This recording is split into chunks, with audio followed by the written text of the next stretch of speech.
Salam sejahtera untuk kita semua.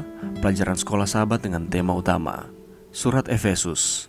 Pelajaran ke-8, kehidupan yang dibentuk Kristus dan perkataan yang diinspirasikan Roh. Rabu, 16 Agustus. Roh Kudus dalam kehidupan orang percaya. Dalam membahas dosa-dosa perkataan dalam komunitas Kristen, nasihat apakah yang Paulus bagikan tentang kehadiran Roh Kudus kepada orang percaya?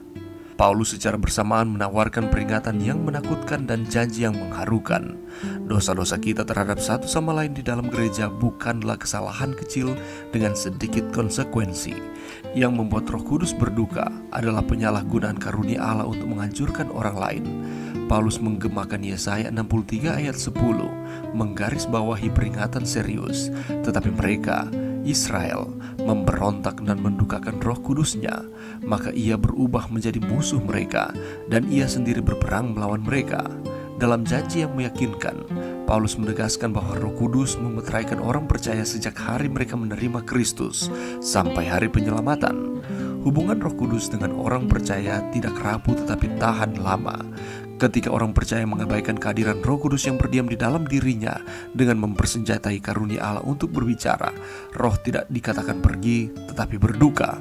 Roh Kudus bermaksud untuk tetap hadir bersama orang percaya, menandai mereka sebagai milik dan dilindungi oleh Allah sampai kedatangan Kristus kembali. Paulus menggarisbawahi keilahian Roh sebagai Roh Kudus Allah dan menyoroti kepribadian Roh dengan menggambarkan Roh Kudus sebagai orang yang berduka. Kita harus melangkah dengan hati-hati dalam membahas rahasia kealahan. Roh adalah pribadi dan berbeda dari Bapa dan Putra. Roh memiliki kehendaknya sendiri dan bertindak sesuai dengan itu. Dia bisa berduka dan dihujat. Ekspresi seperti itu tidak cocok hanya untuk kekuatan atau pengaruh belaka, tetapi merupakan karakteristik pribadi. Apakah Roh kemudian menjadi pribadi yang sama seperti Anda dan saya? Tidak. Kita menggunakan terminologi manusia yang terbatas untuk menggambarkan kealahan, dan Roh adalah apa yang manusia tidak akan pernah seperti itu. Paul Peterson, God in Three Person in the New Testament, halaman 20, adalah Roh Kudus Allah yang hidup dalam hubungan yang begitu intim dengan kita, sehingga tindakan kita dikatakan mempengaruhinya. Kita berbagi kehidupan dengan salah satu anggota kealahan yang berkomitmen kepada kita dalam hubungan yang tahan lama, yang memeteraikan kita sampai akhir zaman.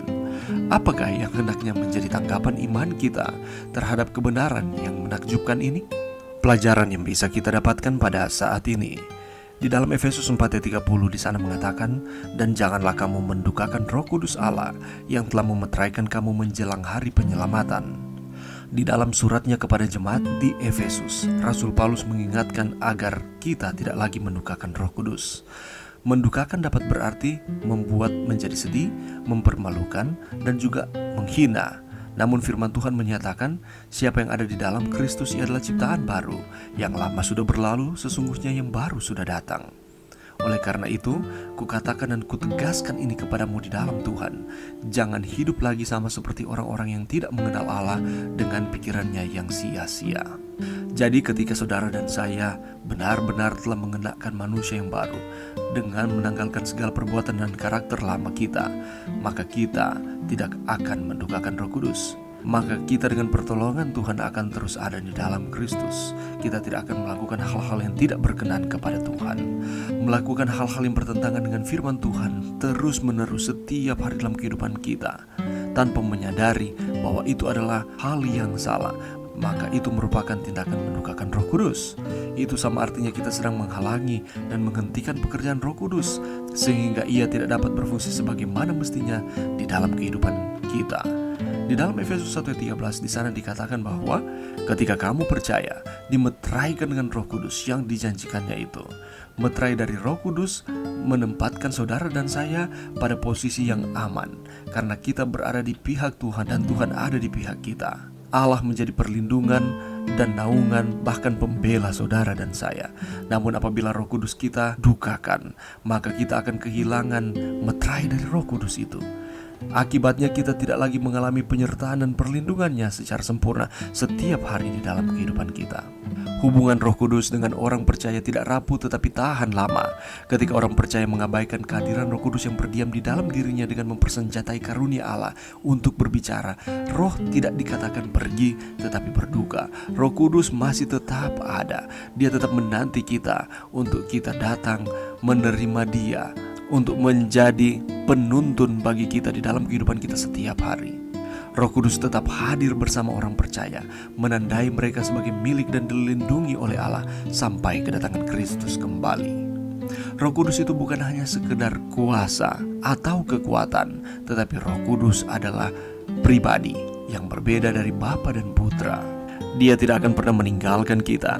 Dia adalah Allah yang akan terus menyertai kehidupan kita di dunia ini pada akhir zaman ini.